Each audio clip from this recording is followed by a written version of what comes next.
ഇന്ന് ഞാനും എൻ്റെ ഏട്ടനും ചേച്ചിയും കൂടെ ഞങ്ങളുടെ ഒരു കസിൻ്റെ ഹൽദി ആൻഡ് സംഗീത് ഫംഗ്ഷന് വേണ്ടിയിട്ടുള്ള കുറച്ച് ഔട്ട്ഫിറ്റ് നോക്കാൻ വേണ്ടി വന്നതാണ്. അപ്പോൾ നമ്മൾ SM സ്ട്രീറ്റിലുള്ള ഇങ്ങനത്തെ സാധനങ്ങളൊക്കെ കിട്ടുന്ന ഫസ്റ്റ് കണ്ടൊരു കടയിലാണ് കയറിയിട്ടുള്ളത്. എനിക്ക് ഓൾറെഡി ഹൽദിക്ക് ഇടാൻ വേണ്ടിയിട്ട് ഡ്രസ്സ് ഞാൻ വാങ്ങിച്ചിട്ടുണ്ട്. ഇനി എനിക്ക് സംഗീതത്തിന് ഇടാനും ചേച്ചിക്ക് ഹൽദിക്ക് ഇടാനും പറ്റിയൊരു ഔട്ട്ഫിറ്റാണ് നമ്മൾ നോക്കുന്നത്. കുറച്ച് പാർട്ടി വെയർ ടൈപ്പ് ഡ്രസ്സസ് കിട്ടുന്ന ഒരു കട കണ്ടപ്പോൾ ഞങ്ങൾ കയറിയതാണ്. കളർഫുൾ ആയിട്ടും വെറൈറ്റി ആയിട്ടും കുറേ സാധനങ്ങൾ ഇവിടെ ഉണ്ടായിരുന്നു. ചേച്ചി ഒരു യെല്ലോ അല്ലെങ്കിൽ ഒരു ഓറഞ്ച് ഷെയ്ഡിലാണ് നോക്കിയത്. ഞാനൊരു ബ്ലാക്ക് ഷെയ്ഡിൽ എന്തെങ്കിലും നോക്കാന്നാണ് വിചാരിച്ചത്. ഫസ്റ്റ് തന്നെ ഞാൻ ഈ മാനിക്വിൻ്റെ മേലെ ഈ ഒരു പിങ്ക് വെറൈറ്റി ആയിട്ടുള്ള ഒരു സാധനം കണ്ടപ്പം ചുമ്മാ ഒന്ന് ട്രൈ ചെയ്ത് നോക്കി. ഇതൊരു ഫ്ലെയർഡ് ബോട്ടവും ഒരു സ്ലീവ്ലെസ് ടോപ്പും പിന്നെ അതിന്റെ മേലെ ഒരു പോഞ്ചോയും വരുന്നൊരു മോഡൽ ഡ്രസ്സാണ്. ഈ പോഞ്ചോ വരുമ്പോഴത്തേക്കും ഈ ഔട്ട്ഫിറ്റിന്റെ ലുക്കേ കംപ്ലീറ്റ്ലി മാറുന്നുണ്ട്. പക്ഷേ ഇത് ഞാൻ വാങ്ങിച്ചിട്ടൊന്നുമില്ല. ഞാൻ ജസ്റ്റ് ആ കളർ ആൻഡ് ആ ഒരു വെറൈറ്റി കണ്ടപ്പം ജസ്റ്റ് ഒന്ന് ഇട്ട് നോക്കിയതാണ്. എന്റെ മൈൻഡിൽ ഞാൻ ബ്ലാക്ക് ഫിക്സ് ചെയ്തതുകൊണ്ട് തന്നെ ഞാൻ വേറൊരു കളറിലേക്ക് മാറൂലെന്ന് തീരുമാനിച്ചതാണ്. പിന്നെ ഞാൻ നോക്കിയത് മൊത്തം ബ്ലാക്ക് ആണ്. ആദ്യം ഞാൻ ട്രൈ നോക്കിയത് ഈ ഒരു കംപ്ലീറ്റ് ബ്ലാക്ക് ഔട്ട്ഫിറ്റ് ആണ്. ഇതൊരു സ്കേർട്ടും ബ്ലൗസും പിന്നെ ഒരു ബ്ലാക്ക് ഷ്രഗും വരുന്നതാണ്. ഇത് പക്ഷേ കംപ്ലീറ്റ് ബ്ലാക്ക് ആയപ്പോഴത്തേക്കും ഭയങ്കര ഒരു പ്ലെയിൻ ഫീൽ ആയിരുന്നു. സോ ഇത് ഞാൻ എടുത്തില്ല. ഇതിൽ തന്നെ ഒരു പോപ്പ് ഓഫ് കളർ വരുന്ന ടൈപ്പ് അവരെനിക്ക് കാണിച്ചു തന്നു.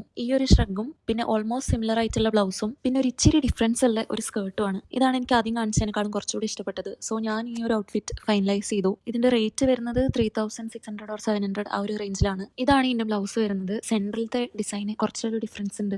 ആദ്യത്തെ ബ്ലൗസിൽ ഫുൾ സീക്വൻ വർക്ക് ആയിരുന്നു. ഇതിൽ ജസ്റ്റ് സെന്ററിൽ മാത്രം സ്റ്റോണിന്റെ വർക്കാണ് വരുന്നത്. സ്കേർട്ട് നോക്കുകയാണെങ്കിൽ ഈ ഷ്രഗിന്റെ അതേ മെറ്റീരിയൽ വെച്ചിട്ട് ഒരു പീസ് സ്കേർട്ടിന്റെ മേലത്തെ ഭാഗത്തും വരുന്നുണ്ട്. അങ്ങനെ എന്റെ ഔട്ട്ഫിറ്റ് സെറ്റ് ആയിട്ടുണ്ട്. ഇതൊന്നും നോക്കാണ്ട് എൻ്റെ ഏട്ടൻ അവിടുന്ന് ഫോം മാത്രം നോക്കിയിരിക്കുന്നുണ്ട്. ചേച്ചി ഈ ഒരു ഓറഞ്ച് ഔട്ട്ഫിറ്റ് ട്രൈ ചെയ്ത് നോക്കി. എനിക്കും ചേച്ചിക്കും ഇത് നന്നായിട്ട് ഇഷ്ടപ്പെട്ടു. പക്ഷെ ചേട്ടൻ ഇത് അത്ര ഇഷ്ടപ്പെട്ടില്ല. അതുകൊണ്ട് തന്നെ ചേച്ചി ഇത് എടുത്തില്ല. പിന്നെ നമ്മൾ 2-3 കടയിലും കൂടെ കയറി നോക്കി. പക്ഷേ ഹൽദീൻ്റെ ഡ്രസ്സ് അത്രക്ക് അങ്ങോട്ട് സെറ്റ് ആയില്ല. പിന്നെ കുറെ നടന്ന് ഷോപ്പിംഗ് ചെയ്ത ക്ഷീണം മാറ്റാൻ ഞങ്ങൾ നേരെ ഒരു ജ്യൂസ് കടയിൽ പോയിട്ട് അവക്കാഡോ ഷേക്ക് കുടിച്ചു. ക്ഷീണം അവക്കാഡോ ഷേക്കിൽ ഒതുങ്ങാത്തതുകൊണ്ട് നമ്മൾ നേരെ അൽത്താസയിൽ പോയിട്ട് കുറച്ച് ഷവർമയും പിന്നെ ഈ ഒരു ഒനിയൻ റിങ്സും കഴിച്ചു. അത്രയേ ഉള്ളൂ. ബൈ.